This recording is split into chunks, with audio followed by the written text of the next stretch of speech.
For goats, I call them biological assets. It's the same way you invest in real estate, you want to know. The same way you invest in stocks market, you have to know. So if you don't know anything about it and you're just in the business of just collecting some few goats here and there, in your value chain, there's a big risk because you're not controlling it and not knowing what is the production like. Hi guys, thank you for those ones who are following me on YouTube and other social platforms. So I always receive lots of questions as to guys who want to start, and one of the major questions is between meat goats and those for genetics, and what are the economics of farming. So if you're new into goat farming, you realize that there are so many things you need to wrap your head around. That's why most of my sessions I talk about farm visits, ground knowledge, and data. Data means what the niche that you're getting in. You need to be able to know who are the guys in the area. If you're thinking about doing goats for meat, you need to know how much is the meat retailing in the local areas. You do your mapping of your business. So between both business models work great, and you realize that some of you call and just go straight in without foreplay and ask how much. Then you don't even know what genetics. So for me, I'll say first you need to be able to have done your homework to know that, for instance, there's the Gala goat, there's the Maasai goat, there's the local. What is locally available first is what I always advocate for, because you cannot, myself, I'm a risk manager as well, on top of being a goat farmer and a lawyer. But I always say for any business there must be risk management. So if you're looking towards raising goats for meat or raising goats for genetics, you realize that those two things, it's quite difficult to strike a balance between the two, because the moment you talk about meat goats, then it means that at one given point you will breed those goats. Because if you're looking, unless you have a heavy investment, let's say heavy investment meaning you're buying at a go, let's say 5,000 animals. But if you're looking at it from a practical perspective, whereby you don't have a lot of money to invest in, but you are looking for a retirement plan. So when you talk about a retirement plan, then it takes me to breeding, because how will you be able, if you're starting with 10 goats, 20, 30 goats, how will you raise those goats to be goats that get to that particular moment? So for me, I'll say, number one, know your breeding objective. So in the event you know it's meat or for breeding, then the economics shows you that you still need to know how to raise that particular goat or sheep. So that goes back to the square one, whereby I said you must know your area. You must know what are the various diseases affecting the animal. So secondly, you must be able to be very good at record keeping and tracking of everything. So when I say tracking of everything, I mean you're tracking of the breeds. How many kgs was it at birth? How many kgs is it at weaning? Weaning, I mean, once you start, just the same way as a human being, it begins by with the milk, and then later on you introduce the food in bits. So the same approach applies for goats, whereby you're not supposed to be very happy that you're having so many goats, but your real mathematics, whereby the economics come in, is how many goats are you weaning? So that will be at 3 months time. You check, out of the 100 kids that I received at the beginning of this kidding season, how many goats have reached at the 3 months, and how many have attained the particular kgs that you are looking at? So the winning rate is something that you must be tracking. So birth weight as well as the winning percentage. So the winning percentage is what will be able to show you the economics of farming, whether you're doing it for meat or you're doing it for genetics. So that's the second thing in terms of tracking everything. So you must have a key performance indicator, KPI. Just the same way you do a business model of a normal business is the same approach that you apply for the professional way of commercial farming.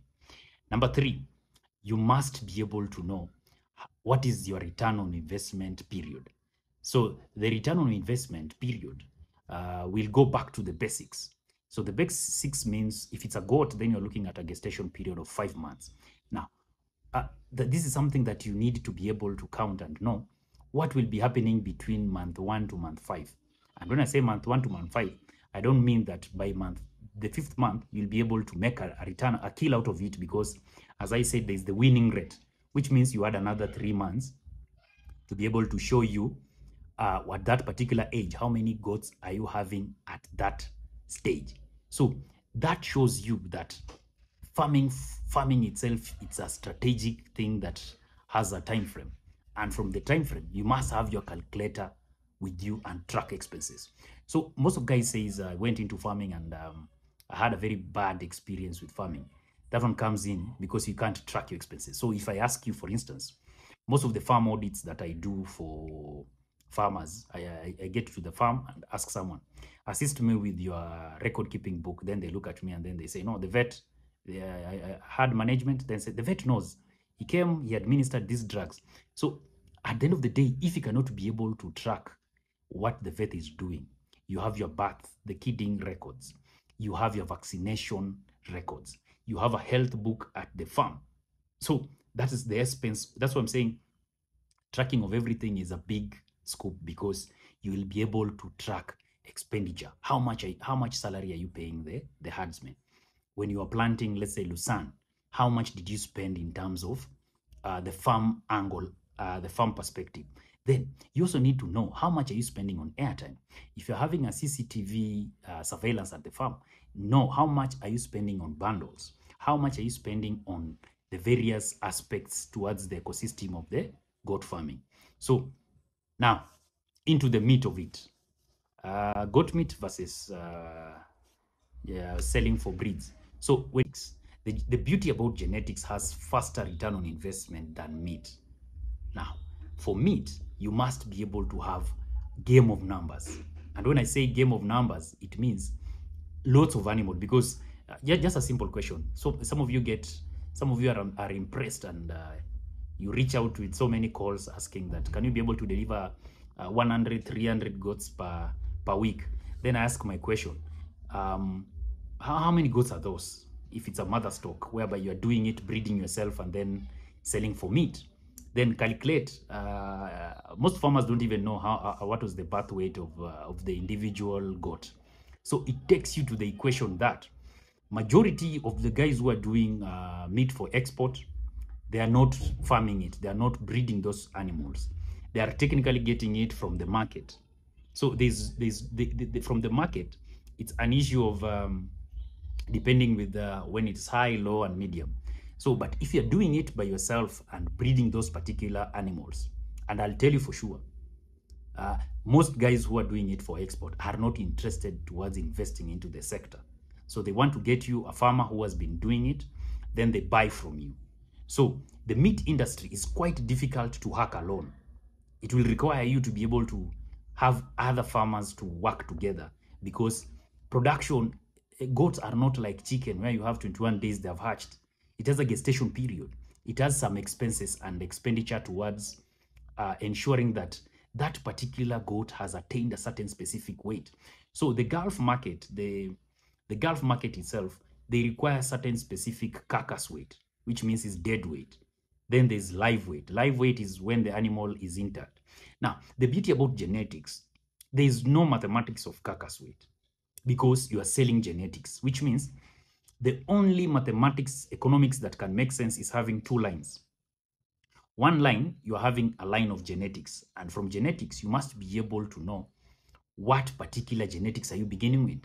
Don't do too much science of taking female dairy goats and then trying to bring a boar for purposes of now improving on the kgs and stuff, because that one will sort of affect. So it's better to do either you decide, are you doing breeding for dairy goats? Are you doing breeding for meat goats? And when you're doing meat goats, you're on a right path when you are doing boars together with the Gala goats, for instance, or the Maasai goats or the local goats to do genetic improvement. So that's where now the economics of farming comes in. One, you have one farmer who is having 1,000 goats, and these 1,000 goats, if I can just use for analogy purposes, let's say they're Gala goats. So if you give it a rough estimate of 10K per goat for the purposes of this video, then 10,000 times 100 goats, you get that figure. Then you have another guy who is a breeder and is doing, let's say, the genetics from South Africa. And as you know, those genetics are not cheap. They don't come cheap. So if you use, let's say, a rough estimate of using 100,000 per goat, so if you're able to break even, it will show you that from a breeder perspective, if you're having a small space, either 50 by 100, and you lease feeds, or even if you buy feeds, that will make some economics of scale. But if you're on a small scale and you're trying to do for meat, then I can tell you for sure, meat does not have a daily income. It is a flash sale if you're doing it breeding and selling, not doing it from a perspective of being a broker.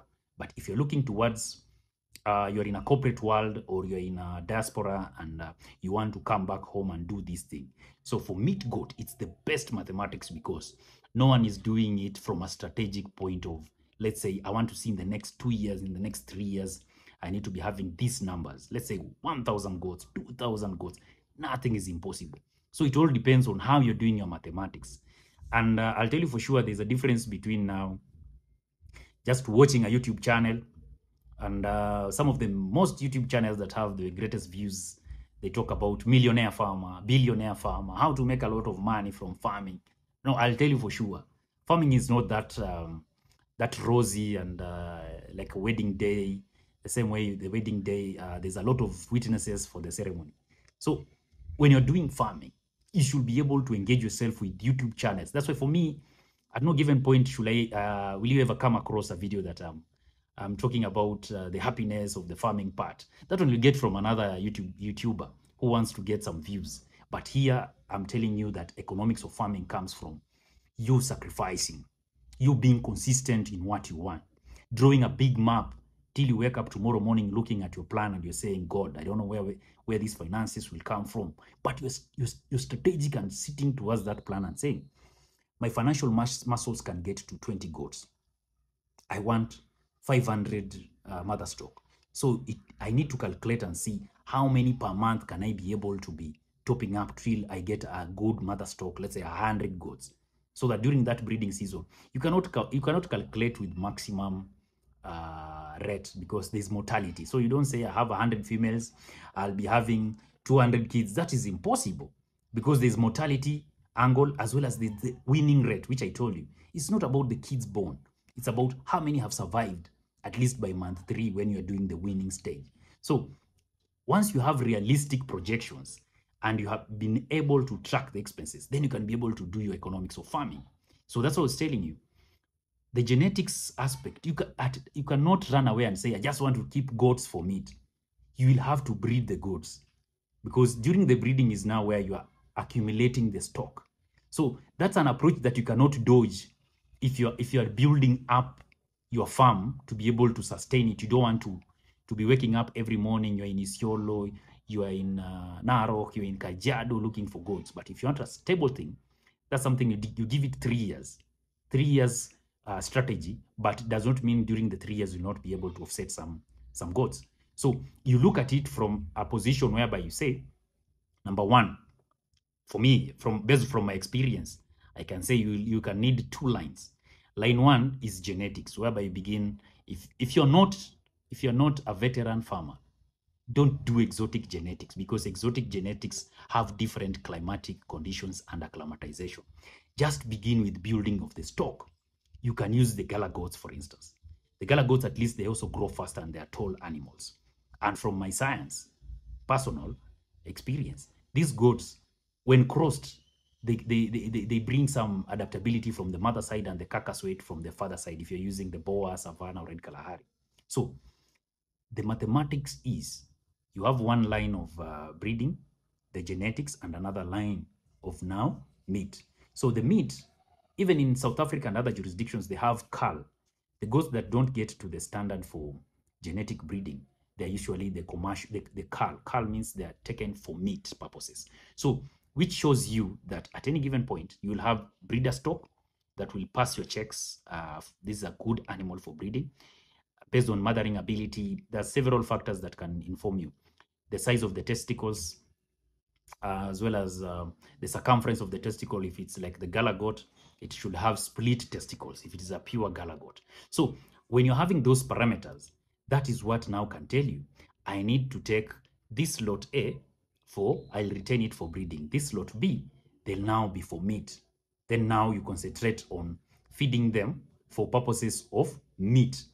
That will assist you to do risk management in terms of you can be able to calculate and know how many can I be able to dispatch per month. So you have to do your calculations. So if you're looking towards saying 10 goats per month, okay, so that means you do 10 times 12 months. That means 120 goats. You need 120 goats per year to be able to sustain a contract of 10 goats. So don't be so excited that you've received a DM or a friend is doing export and you're happy that there's this business. I'll tell you there's a problem in terms of the supply chain of those particular animals. So, and at the end of this game, whoever has a farm will be the one to stand and smile whenever the goats now will be towards scarcity of the animals, because most markets want young goats. And young goats meaning carcass weight from 6 to 12 kgs. So those are still young goats that have not even given birth. So if you're in the business of just collecting and you're happy that you are earning a coin out of it, I will tell you that business model of yours, it's just a matter of time, because at the end of the day, even the local market itself, to supply for the local market itself, there's still a big gap in terms of providing to the local market. For goats, I call them biological assets. It's the same way you invest in real estate, you want to know. The same way you invest in stocks market, you have to know. So if you don't know anything about it and you're just in the business of just collecting some few goats here and there, in your value chain, there's a big risk, because you're not controlling it and not knowing what is the production like. So for those three major points, the takeaway is ensure that you also consume and know what you're investing in. So from the production, like, it can be able to inform you on how to invest, and also learning and immersing yourself into knowledge of breeding, not just reading impressive articles and positive oriented channels of millionaire and billionaire farmers. So stay tuned to the channel. You can also subscribe, follow us on the various platforms, on TikTok and Facebook as well. For us, we just share clean from the heart, something organic for you to enable you to structure it. So we also do farm audits and farm setups, whereby we do risk mapping and check your environment. How is the fodder like? If you're on free range, we look at the layout of the farm to be able to make it a sustainable way where you can do breeding, you have a quarantine area, and restructuring. Then we also advise on pasture management. So follow us and subscribe to the channel. Be sharing continuous series in the few days. Thank you and stay tuned.